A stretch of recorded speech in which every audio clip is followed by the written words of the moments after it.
लोग को नमस्ते। जैसा कि आप सब जानते हैं कि चने के बाद अरहर हमारे देश की दूसरी सबसे महत्वपूर्ण दलहन फसल है। अरहर की खेती या तो सबसे कम उपजाऊ जमीन में जहां और फसलें न उगाई जा सकती हो ऐसी जमीन पर करने की प्रथा रही है। ज्यादातर किसान अच्छे और नए बीज का प्रयोग न करके घर या गांव में जो बीज मिल जाता है उसी का प्रयोग वर्षों तक करते रहते हैं। अरहर की बुआई बीज को जैसे तैसे तैयार किए गए खेत में छिटक कर दी जाती है। अरहर की खेती में खाद का प्रयोग भी न के बराबर किया जाता है और रोग, बीमारी, कीड़े व खरपतवार नियंत्रण पर भी ज्यादा ध्यान नहीं दिया जाता है।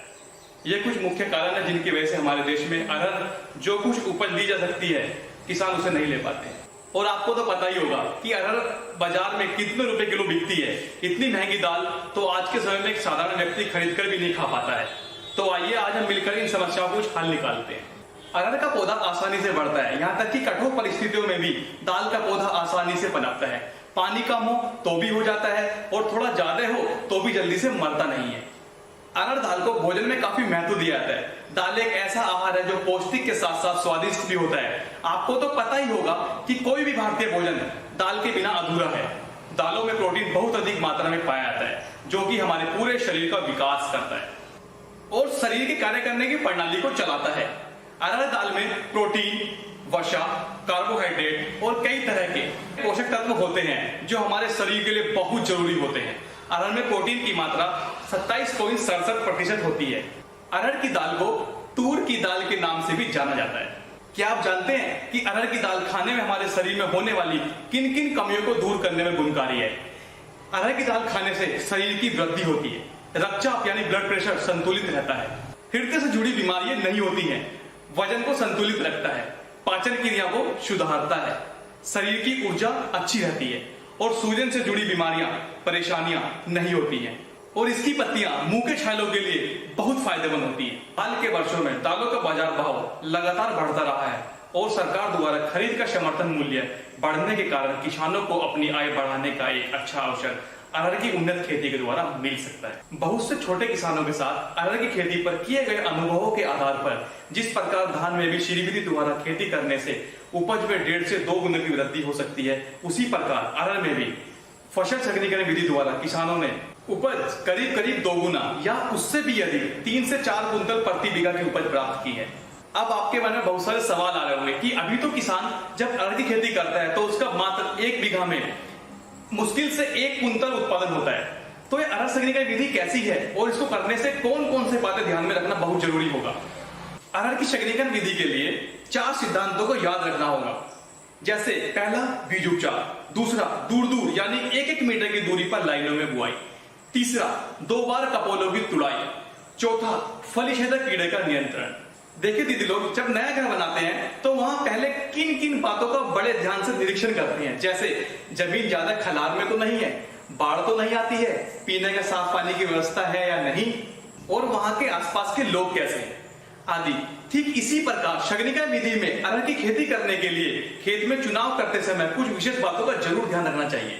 जैसे पहली बात, ऊंचे स्थानों को प्राथमिकता दें जिसमें बरसात के मौसम में पानी रुकने या जमा होने की संभावना ना हो।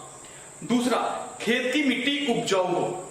तीसरा, जिस जमीन में बरसात के मौसम में मक्का या उर्द जैसी फसलों को लगाया जा सकता है ऐसी जमीन अरहर के लिए अच्छी मानी जाती है।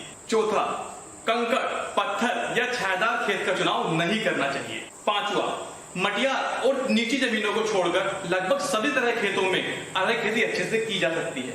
अरहर की बुआई करने के लिए जिस भी खेत का चुनाव किया जाता है उसको 1 या 2 बार जुताई कर मिट्टी को भुरभुरा बना लेते हैं, यानी मिट्टी में ढेले ना रहे और मिट्टी को समतल कर लेते हैं।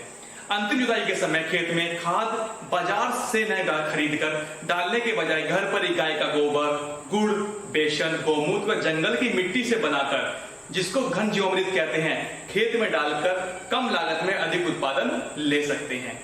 यह एक जैविक खाद है जो डीएपी की तरह ही असरदार और फायदेमंद है।